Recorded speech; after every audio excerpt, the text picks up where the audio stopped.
Viidiyoo duulee keenyaa guyyaa har'aatiin miidiyaa hawaasaa keessumaa tiiktookii irratti maqaa Boonii Jaa jedhamuun kan beekamtu Boontuu Aktolaa mana jireenyaa ishee keessatti of ajjeeste jedhameen sababni du'a ishee maali kan jedhu gabaasa guutuu dhageessu. Oduu keenyaatti aanuun lammiilee Itoophiyaa Afrikaa Kibbaa keessa jiraatan irratti ajjeechaan hammaataan dhiyeenya kana Johannesburgitti raawwatamuun himameen gabaasa guutuu dhageessu.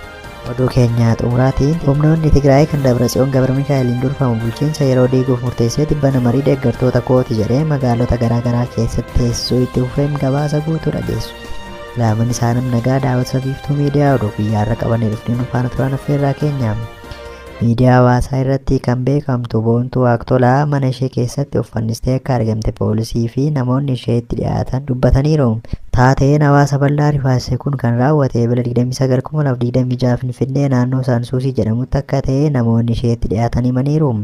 Magaalaa Finfinnee kutaa bulchiinsa Addis Katamaa naannoo Burcuqqootti itti gaafatamaa qorannoo yakkaa kan ta'e Sintaayyoo Ayyalee waa'ee du'a Boontuu Aktolaa irratti akkas jechuun dubbate. Yeroodhaaf poolisoota erginee turree manni ishee cufaa ture erga seenanii booda mana fincaanii keessatti wadaroodhaan of ajjeesuu ishee hubannee jechuun dubbataniiru. Viidiyicha irrattis maaliif akka ta'e hin ibsine waan ta'eef qorannoo yaalatu mirkaneessaa jedhaniiru. Reeffi ishees erga hospitaala Minilikitti qoratamee booda gara bakka dhaloota ishee Laaloo Asabitti ergameera. Sirni awwaalcha ishees guyyaa dheengaddaa kan raawwate ta'uu hiriyoonni ishee dubbataniiru. Shamarreen dhiyeenya bultii jaarrattee fi tiiktookii irratti hordoftoota miliyoonatti siquun qabdu kun maal akka taateeffatti beekamuu baatus har'a guyyaadhuma kooti boqonnaa kan naaf kennu du'a qofa jechuun viidiyoo waraabdee erga tiiktookii irratti maxxansitee booda mana jireenyaa ishee keessatti fannifamtee argamte. Boontuu Aktolaa maqaa tiiktookii Boonii Jaa jedhamuun beekamti. Bilaa 29/2026 isaa booda tiiktookii ishee irratti viidiyoo maxxansiteen akkas jette. Yeroo tokko hojjetanis waan baay'ee godhanis namaaf hin darbu, jireenya akka isin barbaadanitti isiniif hin jiraatamu. Kanaaf biyya lafaa kana irraa waan boqonnaa naa kennu wanti boqonnaa naa kennu hojii yookaan gaa'ela osoo hin taane du'a qofadha jette. Namoonni isin gaddisiise dhiifama naaf godhaa, anaaf kun guyyaadhuma kootiiti jechuun maxxansitee osoo hin turin of ajjeesuun ishee dhaga'ame.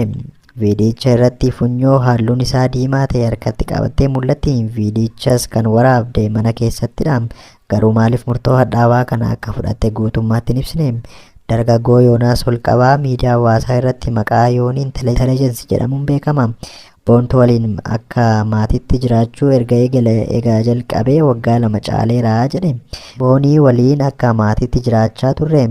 Nama yeroo gaarii rakkinaatti namaaf dhaqqabduu fi garaan ishee qulqulluudha. Dur rakkattullee na hin dhoksitu ture jedheera.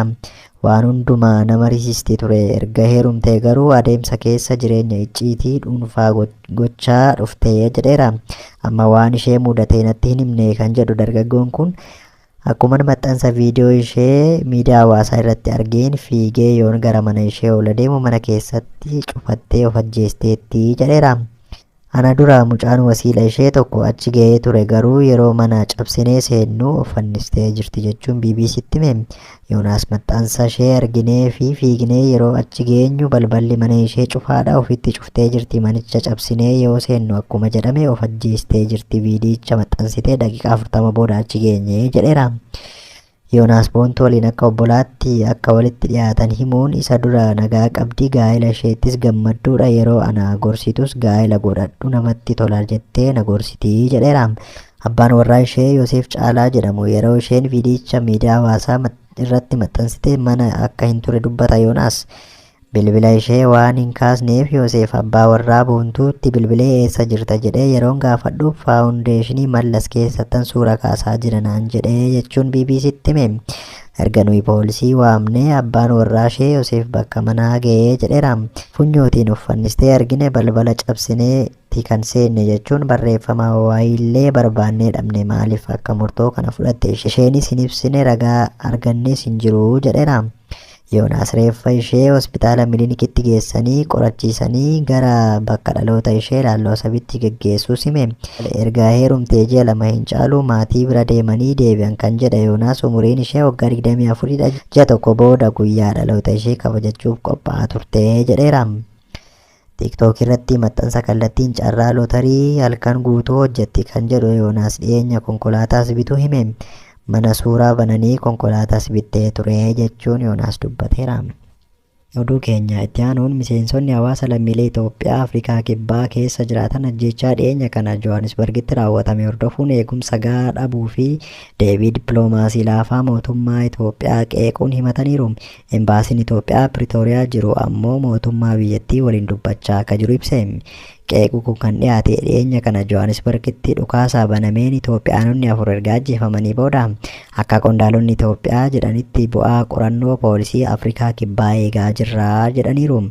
Miseensi qindeessituu hawaasa lammiilee Itoophiyaa tokko akka Addis Istaandaarditti himetti ajjeechaan lammiilee Itoophiyaa, Eertiraa fi Soomaaliyaa Afrikaa Kibbaa keessatti haaraa ta'uu baatus yeroo dhiyoo kana garuu akka itti raawwatamuu fi irra deddeebiin hammaachaa dhufeera jechuun dubbate. Wanti hammaataa dhufe guddinaa fi haala gocha sanaati kan jedhu miseensi hawaasaa kun namoonni tokko tokko gochichi akka nam-tokkee qofaan wal qabatu osoo hin taane akeeka biraa qabaachuu danda'a jedhanii akka shakkan dubbataniiru. Sababa ajjeechaa kanaatiifis tilmaamni garaagaraa kan akka hidhata gareewwan daldala dhuunfaa qaban yookaan gareewwan finxaaleeyyiin wal qabatan hawaasicha keessa jiraatus ibsi mootummaa amansiisaa ta'ee hin argamne jedheera. Miseensi hawaasa lammiilee Itoophiyaa kun mootummoota Itoophiyaa, Eertiraa fi Soomaaliyaa dhimma lammiilee isaanii irratti tarkaanfiin dippiloomaasii cimaa fudhachuu dhabuun qeeqa. Gama isaaniitiin carraaqqiin godhamaa jiru guutummaatti akka hin jirre hubanneerra jechuun biyyoota akka Gaanaa fi Naayijeeriyaa kanneen lammiilee isaaniitiif dhiibbaa cimaa taasisan waliin wal bira qabuun dhiyeessa.